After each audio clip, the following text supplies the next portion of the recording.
Village was saved from an army of tyrant king by two brave children. Complete strangers to Earth rescued the poor helpless villagers by the power unknown. Let's hear the complete story now. During a golden harvest in the village of Woolpit, a strange sound echoed from the deep wolf pits at the edge of the woods. Two children, a girl named Verida and a boy named Osric, climbed out from the darkness. They were unlike anyone the villagers had ever seen, for their skin was the vibrant color of spring leaves, and they wore clothes made of a shimmering, unknown fabric. The village around, whispering in hushed tones of fear and awe. A kind woman named Edith stepped forward, offering the children bread and water. Verida shook her head, speaking in a language that sounded like the rushing of a brook and the whistling of the wind. She pointed toward the sun with a look of intense sorrow, her eyes filled with a longing for a land of eternal twilight. Edith took the children into her home to protect them from the villagers' suspicious glares. While they refused the village's hearty stews, Osric found a basket of raw green beans and began to eat them with great joy. As the days passed, Edith sat with Osric by the hearth, teaching him the names of things in the village tongue. Slowly, the children began to share the secret of their home, a place called St. Martin's Land. As Verida and Osric adjusted to the bright sun of Woolpit, their mysterious green hue began to flicker. They told stories of a world where the sun never rose and everything was bathed in a soft green glow. They missed the cool mists of their home, but they found a new kind of warmth in Edith's kindness. However, they remained outsiders, watched by the village with both curiosity and suspicion. Far from the peace of Woolpit, a shadow was spreading across the land. A scout named Kaelin rode hard to the iron fortress of the south, bringing word of the village's rich harvest to King Malachor. Malachor was a tyrant of cold iron and greed, known for seizing gold that the humble farmers did not have. He listened to Kaelin's report with a cruel smile, already imagining the village in flames.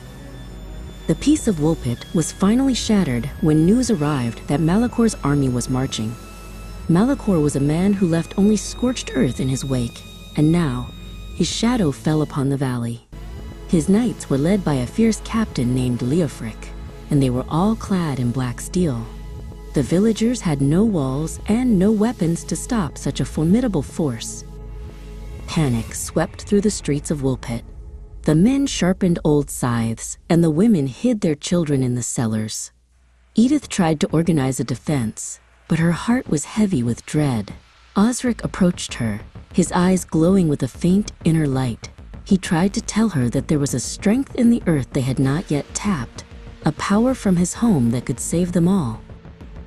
Verida took Osric's hand and led him to the center of the village square as the sound of war horns echoed in the distance. They knelt and pressed their palms against the soil, whispering to the earth in their melodic, ancient language. They weren't just praying, they were calling out to the spirits of the land, asking the roots and the stones to recognize them as guardians.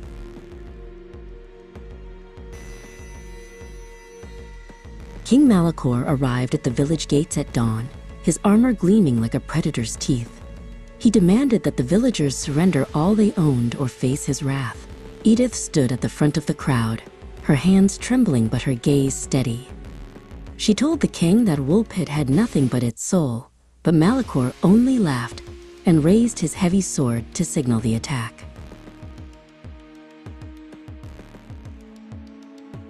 "Destroy them!" Malachor bellowed, his voice cracking like a whip. His captain, Leofric, spurred his horse forward, the iron hooves thundering against the dry earth. The villagers braced for the end, closing their eyes against the coming storm. But the children did not move. They remained anchored to the ground, their voices rising in a harmony that seemed to make the very air vibrate.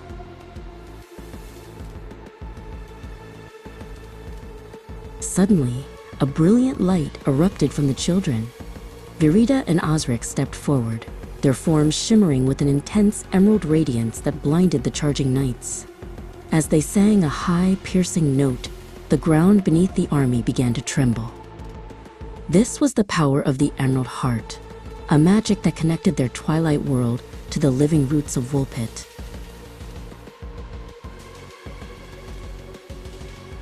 King Malakor's horse reared back in terror as thick vines and sturdy oak roots burst from the earth with the force of an explosion. They wove together in seconds, forming an impenetrable living wall of thorns and wood between the soldiers and the village. Leofric was knocked from his saddle as a massive root coiled around his leg, pulling him back from the village gate.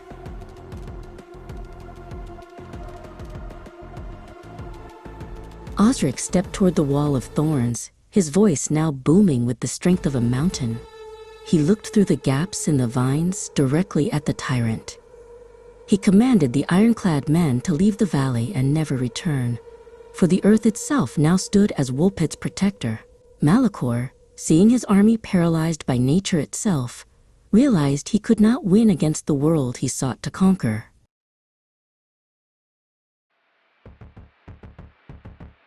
The army fled in fear, and the village was saved. As the sun reached its peak, a final change came over the children.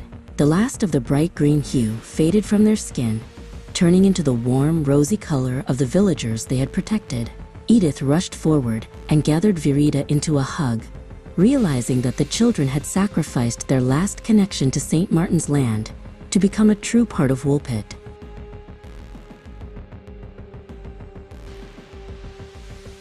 Virida and Osric grew up to be the most beloved figures in Woolpit's history.